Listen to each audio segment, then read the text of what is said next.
Bienvenue dans Expat et compagnie, le podcast qui explore les histoires de ceux qui ont choisi de quitter leur pays d'origine pour partir à la découverte du monde et vivre de nouvelles aventures.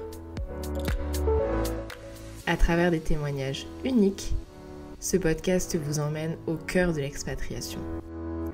Bonne écoute!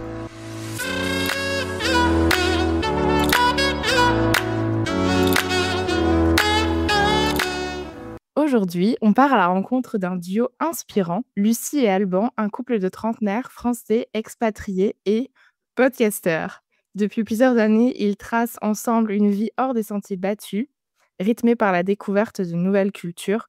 Leur parcours d'expatriation, vous verrez, est particulièrement riche. On pourra citer quelques destinations telles que l'Angleterre, le Panama, l'Argentine, la Finlande.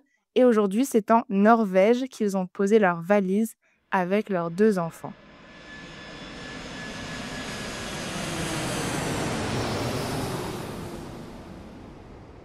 Dans cet épisode, on parle de vie à l'étranger, d'adaptation, de parentalité en terre inconnue et aussi de podcasts puisqu'ils ont eux-mêmes lancé leur propre émission. Bienvenue dans cet épisode avec Lucie et Alban.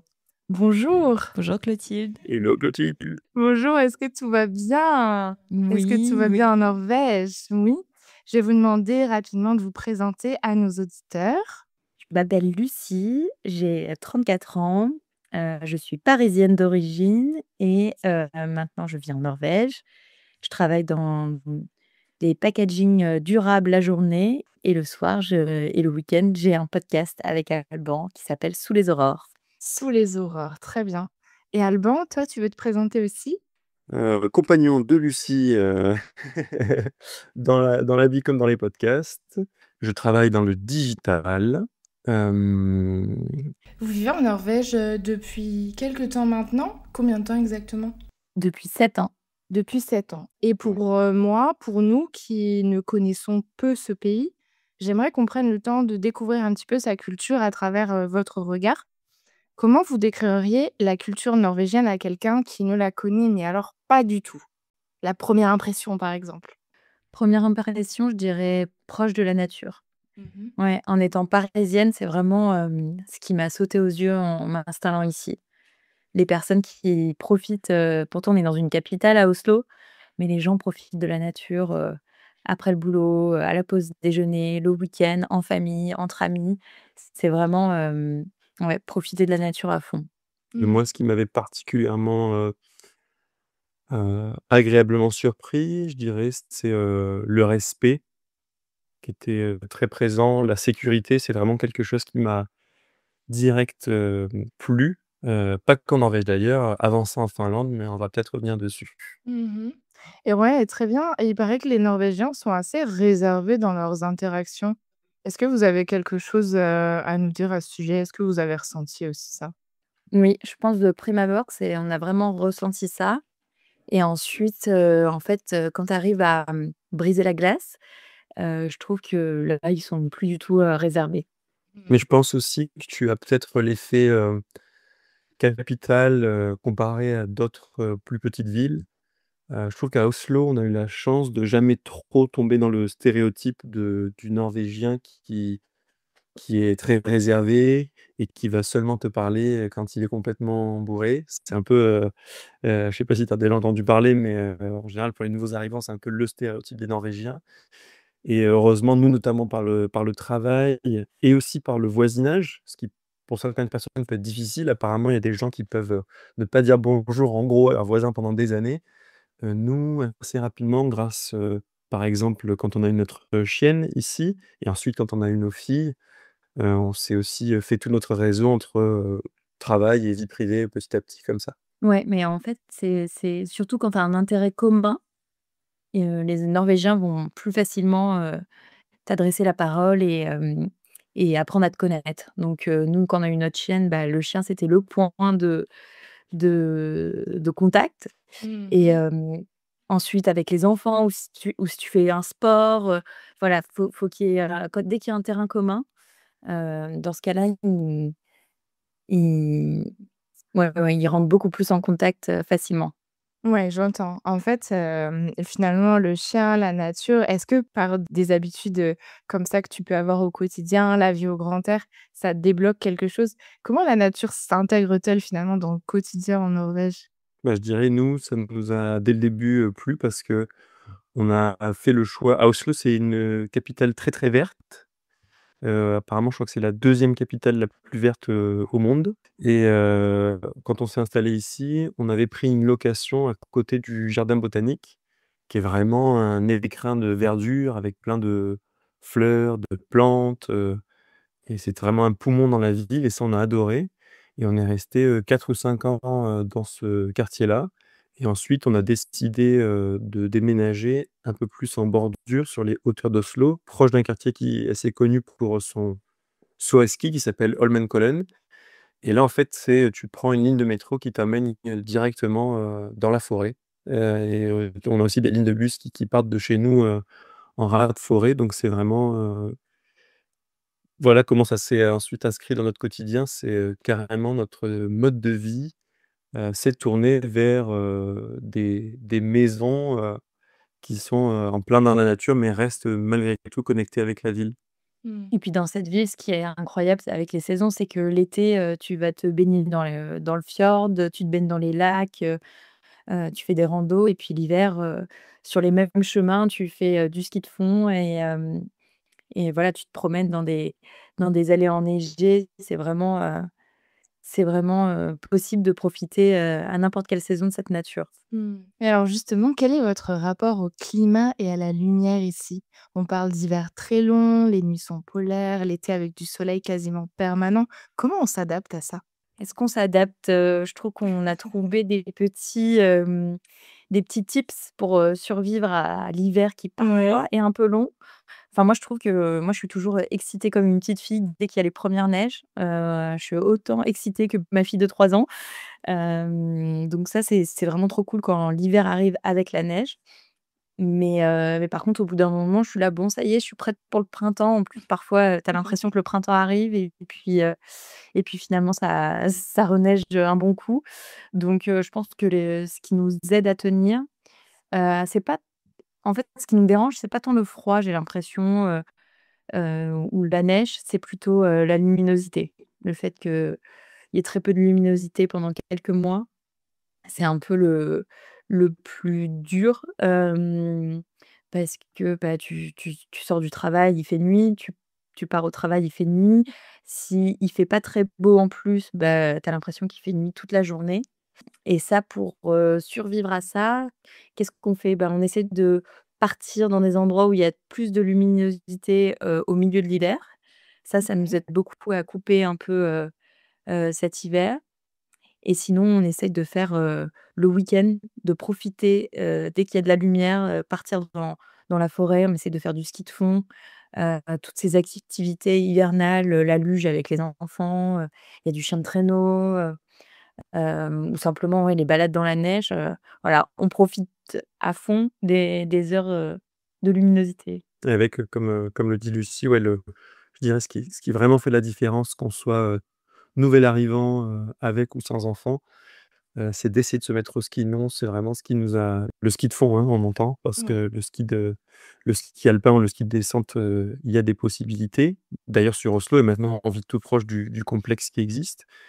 Mmh, mais dès le début, s'équiper en ski de fond, ça coûte pas forcément très cher. Il y a beaucoup de seconde main qui est, facilement accessible et ensuite on peut être très autonome une fois de plus grâce au bus et au métro qui t'emmènent, sur les pistes et là, bah, tu t'éclates, les beaux paysages, les sensations, les petits chalets où ensuite tu vas boire ton café et ton kanelbolle, les cinnamon rolls.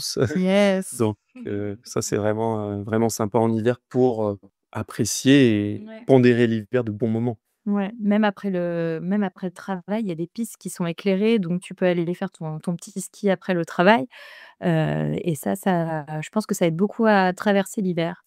Puis après, je trouve que ça, on dit souvent, on partage un peu ce truc avec, beaucoup, d'invités de notre podcast.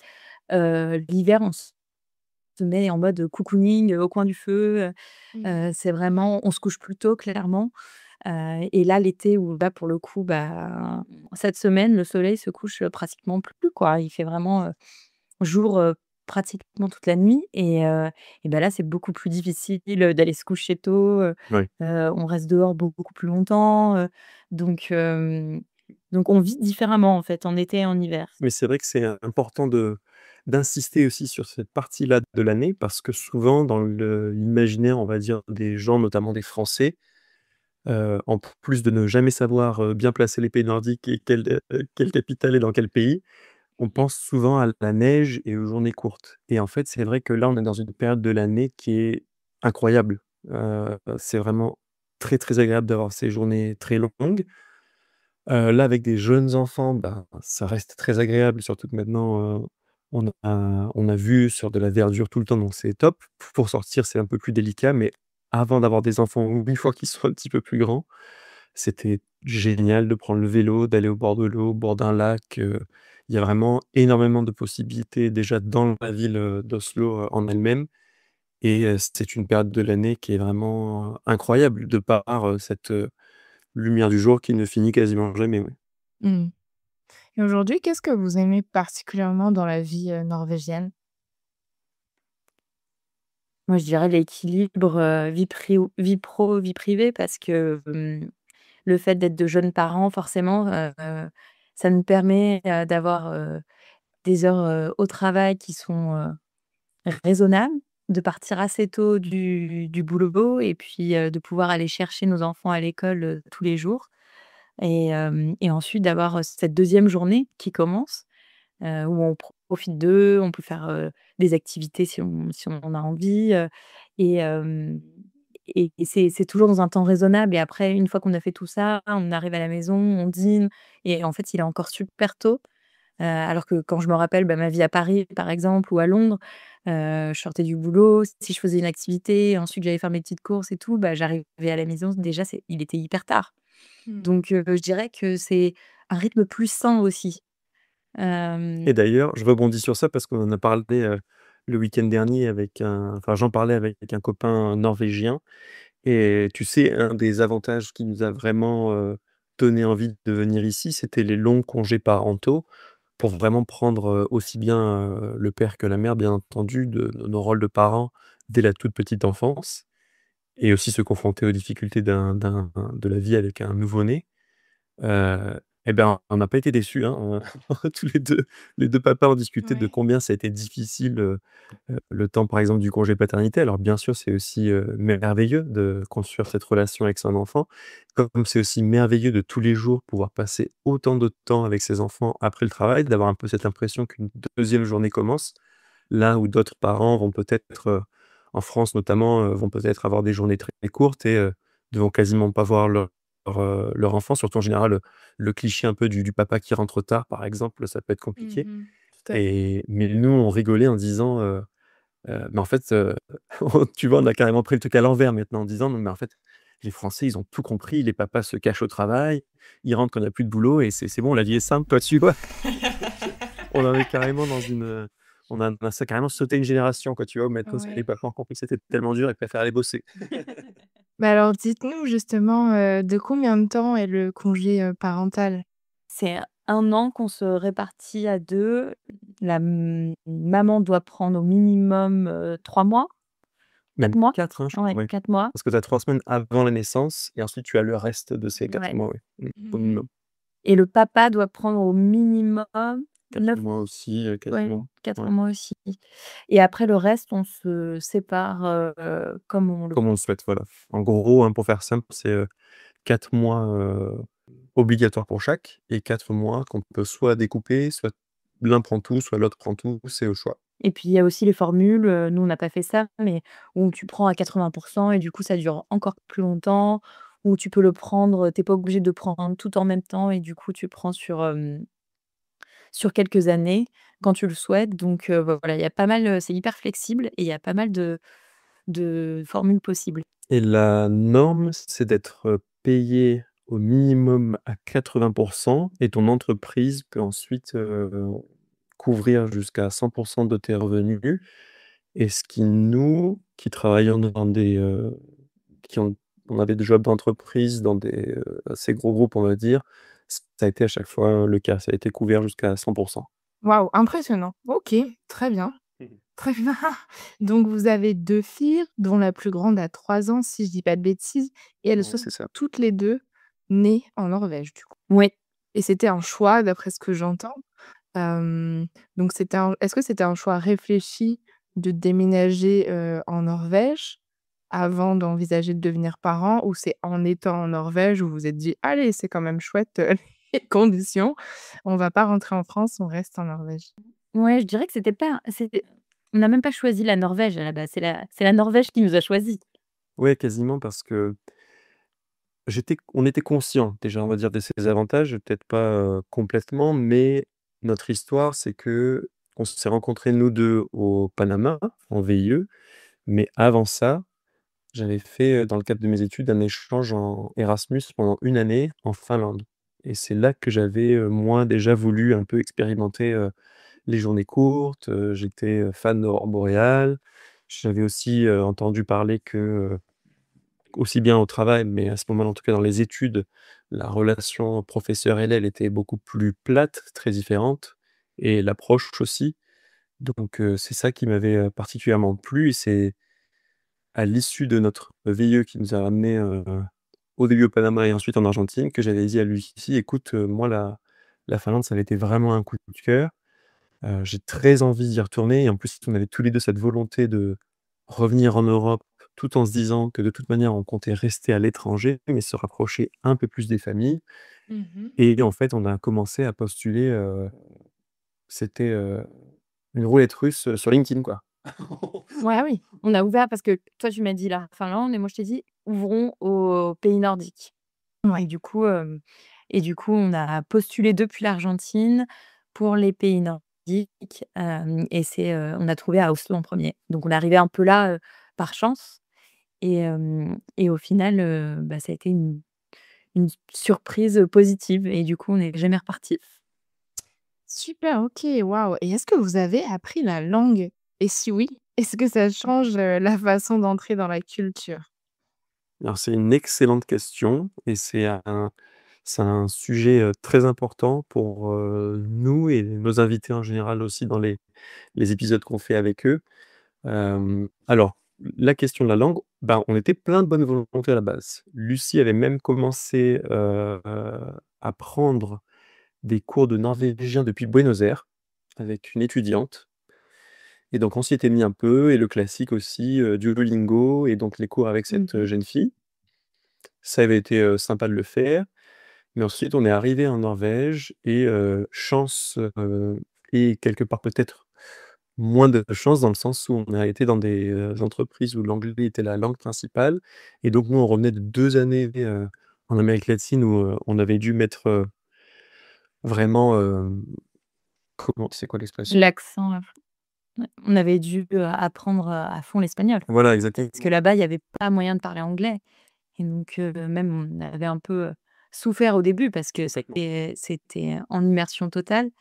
Alors arriver en Norvège et voir que tout le monde nous parle en anglais, que ce soit au supermarché, au restaurant, ou dans nos jobs, c'était, Confortable, tout simplement Mmh. et du coup, pendant 2 ans, on s'est dit: «Bon, bah, on le prend cool, heu, on se met pas la pression pour apprendre la langue». Au bout de 2 ans, on s'est dit: «Bon allez, commençons à faire des cours» et le format des cours un peu traditionnel ici en Norvège, c'est quand même pas très digeste dans le sens où la plupart des principales écoles, physiques ou en ligne, proposent, 2 sessions par semaine de 3 heures ou 3 heures et demie de cours.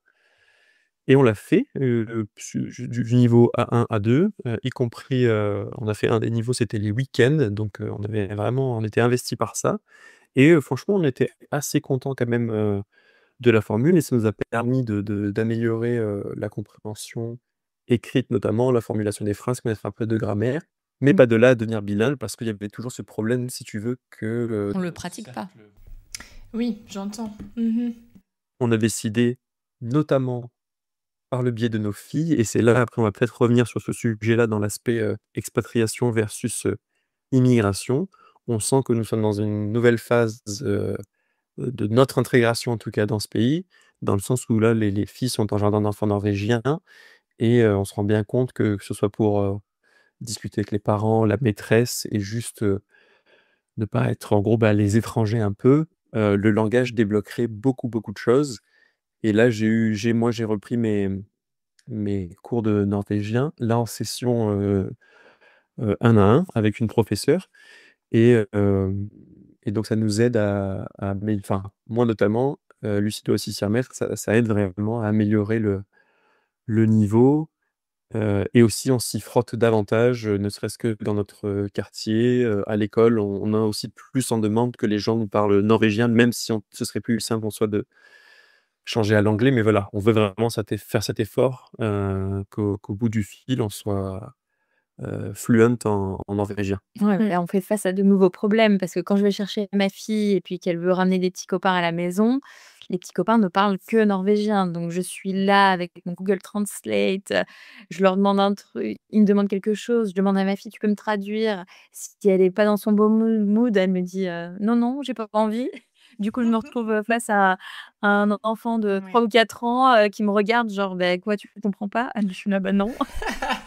Donc là, j'avoue que ma fierté en prend un coup et du coup mais c'est bien, ça me met un coup de pied aux fesses pour m'y remettre Ouais. et en plus maintenant, là, ça reste un peu, on a quand même un emploi du temps assez chargé, mais si, on était comme à nos débuts avec beaucoup de temps libre, il y a maintenant des formules pour apprendre le norvégien qui sont beaucoup plus digestes, avec notamment des influenceurs sur Instagram ou sur YouTube qui font des formations pour apprendre, le norvégien de manière un peu plus ludique et je pense que ça pourrait, beaucoup aider.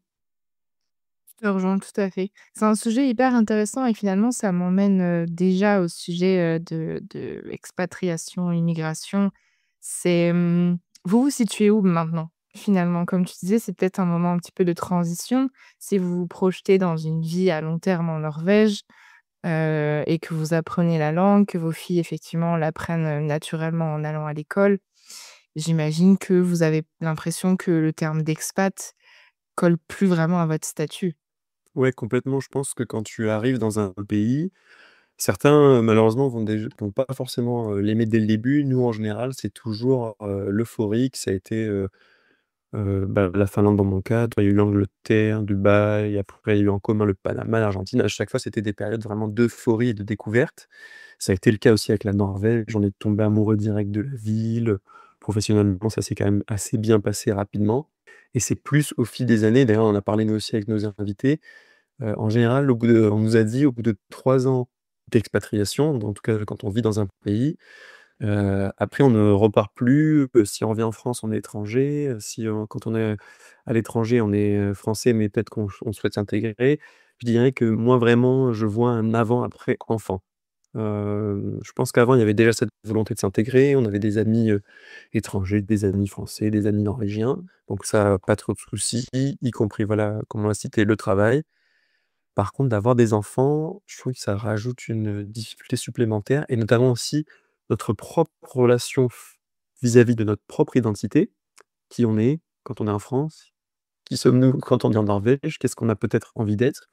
Et pareil pour nos enfants et ça aussi c'est un sujet qu'on aborde parce que, pour certains, c'est dur d'entendre, leur enfant parler une langue qui n'est pas la leur ou qu'ils ne maîtrisent pas encore. Là où nous, ça a été un choix, fait, on va dire, fait en pleine conscience de déménager en Norvège et donc d'accepter, beaucoup de choses, même si au fur et à mesure du temps, il y a aussi des parties de la culture qu'on adore et d'autres où on est plus critique, ce qui est normal. Mais de manière générale, on est on voit toujours beaucoup plus de positif, à être là qu'autre chose. Ouais, je pense qu'effectivement d'avoir mis les enfants dans le système local, ça nous met, carrément, un pied dans l'immigration. Si on les avait mis, à l'école française, là, par exemple, pour la maternelle, je pense qu'on aurait toujours un peu plus ce sentiment d'expatrié Oui. parce que tu restes quand même au contact, d'étrangers. T'es pas obligé tu te confrontes pas aux Norvégiens, tous les jours et puis à l'école, il y a beaucoup de traditions et de culture que nos filles expérimentent et du coup, on en apprend beaucoup et c'est vrai que, beh, de là, on se sent vraiment baigné dans la culture norvégienne. Moi, je trouve que c'est vraiment avec ça, qu'on baigne complètement dans cette culture. Et pour revenir, aussi sur, ce dont on parlait, concernant la langue, par exemple, comme je te disais, les jobs se sont bien déroulés dès le début. On avait l'anglais, on était dans une certaine zone de confort. C'est peut-être au final plus récemment qu'on s'est confronté au fait que, les gens nous abordent en norvégien et on n'a pas forcément envie de les faire changer, à l'anglais parce qu'on a juste envie d'être, n'importe quel parent en gros et pas être le parent étranger, par exemple. Je voulais revenir sur, quelque chose que tu avais dit, Lucie. Est-ce qu'il y a des fêtes et des traditions ou des coutumes, typiquement norvégiennes, qui vous ont marqué? Ouais, déjà, il y a eu, le dugnad qu'on a récemment, bah, appris. Donc le dugnad, ça veut dire quoi? C'est un peu un service que tu dois rendre à la communauté. Je le traduirais comme ça, il y a pas de Ouais, il y a pas de mot. traduction, en fait, Mmh. parce que c'est un truc vraiment, très typique, de la Norvège et c'est un temps que tu dois effectivement, donner à ta communauté.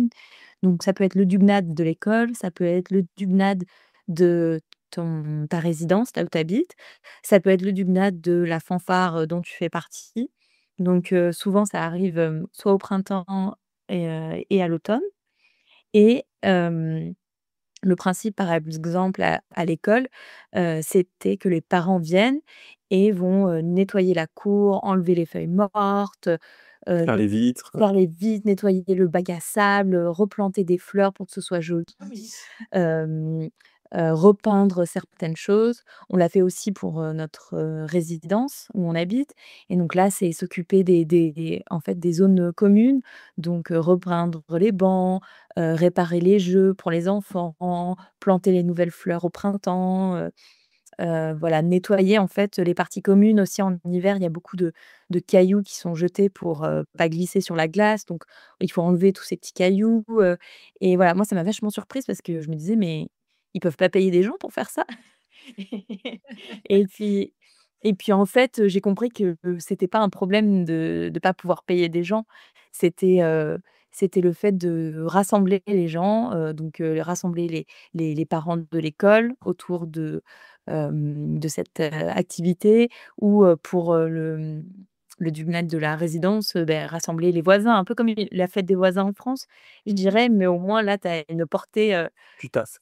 ouais, tu as peut-être du résultat, quoi et une fois que tu as bien travaillé, tu as le droit à ta Ah ouais. polsa, c'est ta petite saucisse et ta petite bière. Ah mais ça, pour s'intégrer, c'est bien aussi, Ouais, participer à ce genre franchement. d'événement. Mmh. J'allais rebondir sur la nourriture. Est-ce qu'il y a des choses Ouais. très norvégiennes que vous avez adoptées ou au contraire des choses que vous fuyez encore? Je dirais qu'il y a beaucoup de choses qu'on fuit encore, mais que malheureusement, commencent à arriver à la maison, par notre fille, qui a forcément des petites habitudes alimentaires à l'école, qu'elle, aimerait, retrouver à la maison et qui sont pour nous, Français, complètement, à des années-lumière de ce qu'on appellerait de la bonne nourriture. Je sais pas si, tu vois? Ouais, bah, notamment, référence, au fromage en tube qu'en fait, alors pour expliquer un peu parce que ça, c'est aussi quand même très culturel, le repas du midi et comme beaucoup de pays, je dirais à commencer par, peut-être une fois qu'on est au-dessus de l'Allemagne. J'attends ce que tu vas me dire, mais je pense que je vois ce que tu veux dire. Ouais, bah, tu sais, c'est vraiment, simple et efficace. Alors c'est en général, 2 tranches de pain, si tu es vraiment un foufou, une tranche de fromage, Ouais. si tu es encore plus foufou, un peu de beurre et après Mmh. c'est, ils appellent ça les pålegg, donc c'est vraiment ce que tu mets ça veut dire littéralement ce que tu mets sur le pain et OK. donc là, c'est le folklore de salami et autres viandes recomposées et notamment du fromage en tube, Ouais. que nous avons plutôt utilisé pour, quand on donnait nos cours d'éducation de chiot à la chienne, mais figure-toi que les enfants raffolent de ça. Ouais, puis il y a ce petit pâté aussi, Oui, au final, c'est un pâté de foie et ouais, bah, c'est pas merveilleux, mais c'est assez paradoxal parce que les Norvégiens sont hyper branchés sport, activité. Je pense qu'il y Ils a sont très très sains. peu d'obésité, en Norvège, mais il y a vraiment des pontes dans la culture, des dogmes où tu as, pour les enfants, ils aiment bien se servir un espèce de dérivé de soda aux anniversaires, Ouais. heu et voilà, ces repas du midi, un peu sur le pouce là, c'est quand même, pas très équilibré, on va dire. Enfin, sur le papier, ça l'est peut-être, mais en vrai, c'est beaucoup Non, c'est beaucoup de de pain. nourriture transformée, quoi. Mmh. Et beaucoup de pain et puis c'est pas consistant. Enfin, la journée, sur la nourriture, moi, avant, je travaillais dans une entreprise où il y avait pas de cantine, donc ils faisaient livrer de la nourriture et le midi, bon, déjà, on déjeunait à 11h30 maximum, donc c'est un peu tôt pour nous et c'est vraiment une tranche de pain avec une tranche de fromage et un petit, bout de concombre et moi, j'arrivais parfois avec mes Tupperware, de plats chauds et tout parce que j'avais envie que ça me tienne au corps, quoi, pour le reste. Parce que quand tu déjeunes à 11h30, nous, le soir, on dînait pas, aussitôt que les Norvégiens à 17h, donc fallait que je tienne et ils me regardaient, ils me disaient: «Mais tu es sérieuse de manger tout ça et tout?» J'avais l'impression de vraiment, ouais, Bah faire ouais, quelque chose ouais. d'hallucinant alors que c'est enfin, pour nous en France, c'est normal de limite manger un plat chaud le Oui. midi, donc ouais, ça c'est vraiment, hyper différent, ouais, hyper différent. On a Mais après, on a aussi eu, quelques petits, plein guilty pleasures. Par exemple, alors un peu moins Ah. ces derniers temps, mais moi j'ai adopté, heu, encore quelque chose de pas très naturel qui s'appelle le chili crepes et qui est un mélange d'espèces de mayonnaise, relevée, pimentée, avec dedans des petites, crevettes en gros, voilà et ça, je me faisais sur des, knäckebröd et le knäckebröd, c'est ce qu'on connaît, en France, on va dire en général, on dit que c'est des vasas. C'est ce pain très Ah oui. plat et Mmh. ils appellent ça le pain qui se casse. C'est ce que veut dire, le mot knäckebröd et donc ça, vraiment ça pourrait être un repas pour eux, par exemple, du midi. Moi, c'était, mon petit guilty pleasure parfois en Ouais. espèce de goûter. et Ça notre doit être fille très adore bon, le ouais. Brunost. Ah oui, le Brunost, j'en ai entendu parler aussi. Mmh. Ouais, c'est un fromage marron, un fromage de chèvre un peu sucré. C'est très spécial, mais voilà, elle adore et ils ont aussi cette tradition du, bonbon les samedis. Donc les enfants n'ont pas le droit de manger de bonbons de toute la semaine, Oui. mais par contre le samedi, ils peuvent en manger en illimité.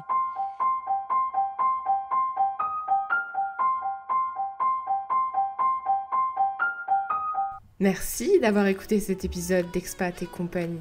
Si cela vous a inspiré, partagez cet épisode autour de vous, laissez-nous un commentaire et suivez-nous sur les réseaux sociaux pour ne pas manquer la sortie de nos nouveaux épisodes tous les 15 jours.